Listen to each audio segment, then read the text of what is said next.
Hezbollah के radio sets में हो रहे हैं धमाके। एक और बड़ी खबर आपके सामने, laptop, walkie talkie, car, radio में भी धमाके की खबरें सामने आ रही हैं। अल्ट्रा हाई फ्रीक्वेंसी उपकरणों में, डिवाइसेस में धमाकों की खबरें लगातार सामने आ रही हैं। बेरूत की कुछ और तस्वीरें इस वक्त टीवी 9 भारतवर्ष पर आपके सामने। और इस बीच एक और बड़ी खबर आपके सामने, हिजबुल्लाह की अपने लड़ाकों से अपील, अपने इलेक्ट्रॉनिक उपकरण बंद करें, ये हिजबुल्लाह की तरफ से साफ तौर पर कह दिया गया है। लेबनान के विदेश मंत्री ने भी लोगों से सावधान रहने की अपील की है। लेबनान के विदेश मंत्री ने कहा है कि ऐसे हमले युद्ध के संकेत हैं, यानी आने वाले दिनों में हालात बद से बदतर होते हुए देखकर ये चेतावनी दे दी गई।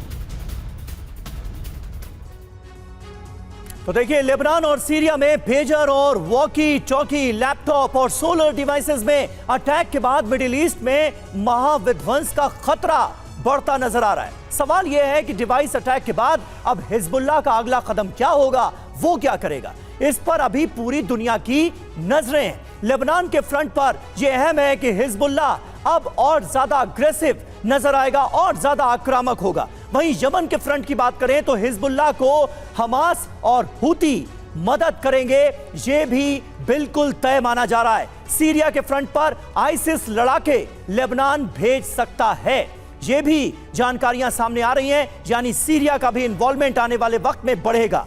ईरान का जहां तक सवाल है, मुस्लिम देशों को एकजुट करने की कोशिश इजराइल के खिलाफ ईरान से मुमकिन है।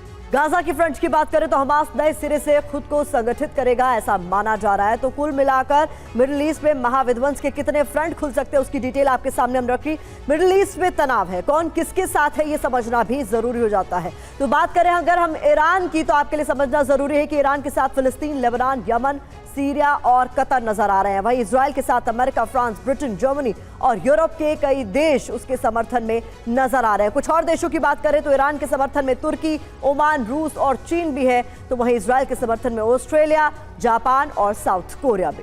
बिल्कुल, और कर्नल अनुराग शुक्ला हमारे साथ मौजूद हैं। कर्नल साहब, कुछ समझ पा रहे हैं आप कौन किसके साथ है? इसकी डिटेल तो हमने अपने दर्शकों को दी, लेकिन यहां पर ताइवान और हंगरी का ये कौन सा कनेक्शन है जो कि इजराइल के फेवर में गया, इजराइल ने जिसका इस्तेमाल किया और लेबनान को, हिजबुल्लाह को इतना बड़ा जख्म दे दिया? Colonel Shukla. Sorry, I couldn't hear, please.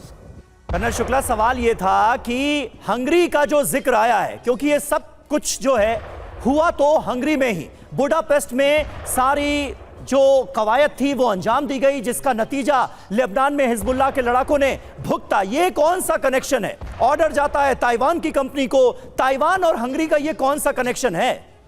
सबसे पहले मैं ये बता देना चाहता हूं कि जिस तरह से अटैक हुए हैं, अभी आपने देखा है कि एक तरफ वॉकी टॉकी फट रहे हैं, एक तरफ पेजर फट रहे हैं, दूसरी तरफ खबरें ऐसी भी आ रही हैं कि किसी गाड़ी में भी एक्सप्लोजन हुआ है, कहीं पे आपने बताया कि लैपटॉप में भी धमाके की खबरें आई हैं। तो इस तरह से ये कहना बड़ा मुश्किल हो जाएगा और आप ये बात ना माने कि किसी भी तरह से सैबोटाज करके उसके अंदर किसी तरह का एक्सप्लोजिव डालने की कोशिश की है। ये एक्सप्लोजिव का मामला नज़र नहीं आता है। मैं आपको छोटा सा एग्जाम्पल देकर समझाने की कोशिश करता हूँ। There is something called electromagnetic pulse. तो इलेक्ट्रोमैग्नेटिक पल्स को अगर आप बड़ी माइन्यूट क्वांटिटी में ट्रांसफर करने में कामयाब हो जाते हैं, फॉर एग्जाम्पल जैसे हम पेजर की बात करें तो 142 फ्रीक्वेंसी पे, जिसको हम अगर हम उसको लो फ्रीक्वेंसी को हम कैरियर फ्रीक्वेंसी बना देते हैं और कैरियर फ्रीक्वेंसी बना के उसके ऊपर एक छोटा सा पल्स, इलेक्ट्रोमैग्नेटिक पल्स का मतलब ये होता है कि 50 से 60 हर्ट्ज की जो इलेक्ट्रॉनिक पल्स है उसको एक मैग्नेटिक फील्ड में रैप करके उसको हम ट्रांसफर कर देते हैं पर्टिकुलर डिवाइस में, फॉर एग्जांपल पेजर के अंदर। तो वो अंदर जाके इतनी ज़्यादा गर्मी बना देगा, इतना ज़्यादा गर्मी बना देगा कि वो जो बैटरी है वो अपने आप में ही एक एक्सप्लोजिव का काम करेगी।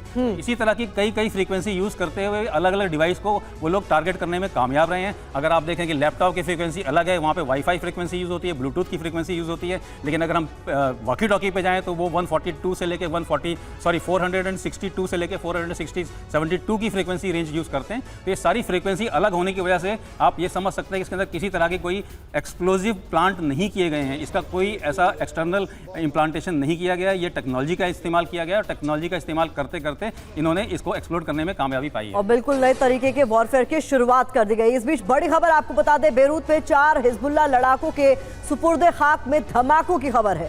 सांसद अली अम्मार के बेटे के फ्यूनरल में भी धमाका हुआ है। बेरूत के शमशान में धमाकों के बाद भगदड़ मच गई। लड़ाकों के जनाजे में शामिल हुई थी हजारों की भीड़। ये तस्वीरें आप देखिए। धमाकों के बाद घटनास्थल पर दर्जनों एम्बुलेंस पहुंची।